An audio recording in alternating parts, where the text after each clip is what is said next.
হেরে আসা দিন, ফেলে আসা কলেজ, মানে আমাদের অতীতের সব কিছুই একটু বেশিই আমাদেরকে টানে, তাই না? হ্যাঁ, স্কুল হোক বা কলেজ, যেগুলোতে আমাদের প্রচুর মেমোরিজ আছে, যেখানে আমরা আমাদের বেশিরভাগ টাইমটা কাটিয়েছি। যখন সেখানেই যাই এখন, তখন অনুভূতিটা একটু অন্যরকম হয়, তাই না? সব কিছু মনে পড়ে, স্মৃতিচারণাও হয়ে যায়। অনেক দিন পর গেছিলাম আমি আমাদের কলেজে, আমাদের সার্টিফিকেট নেওয়া ছিল ওর জন্য।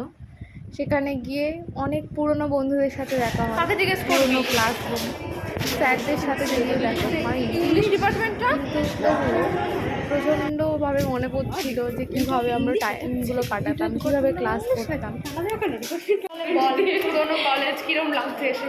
খুবই বিচ্ছিরি, কারণ স্যারদের সাথে দেখা হলো, মন খারাপ হয়ে গেলো। আমরা একদিন হয়তো দেখা করতে, আমাদের সময় সব কিছু ছিল না, কেউ নেই, কারণ আমাদের সময় এত ভালো কিছু ছিল না। এই যে নেম প্লেট, এগুলো আমাদের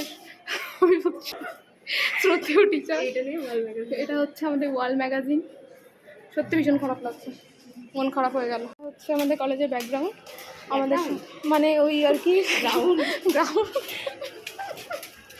কী সব বলছি আমি, মাথা খারাপ হয়ে ব্যাপারটা হচ্ছে আমাকে যদি বলে যে মুখ মিলছে না, সার্টিফিকেট দেবো না, তুই কিন্তু প্রমাণ, হ্যাঁ তুই বলে দিবি তো, তাই হবে। শোন, ওকে বলছি যদি বলে যে দেবো না, তুই কিন্তু আমি গান করছি পঞ্চিবানো উঠতে ক্লাসরুম, আমাদের সময় এগুলোটাও ছিল, এখন তো ভালো। এটি ইকোনমিক্স করে দিয়েছি, সব চেঞ্জ কোনো গাড়ি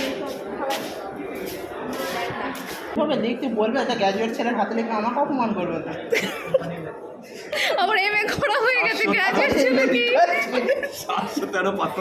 এমএ করা হয়ে গেছে, আবার ইংলিশ। এটা সালা কারোর সঙ্গে প্রেম করছিস নাকি? 7,500 জেনে রেখেছিস কি করে এটা? এই সত্যি তো করছে কেন এক্ষুনি তো বলি বকখালি যাচ্ছে।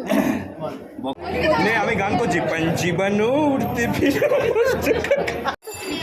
বছর হয়ে গেছে, তবুও এখনো মনে হয় না, মনে হয় কয়েকদিন আগে কলেজে পড়তাম।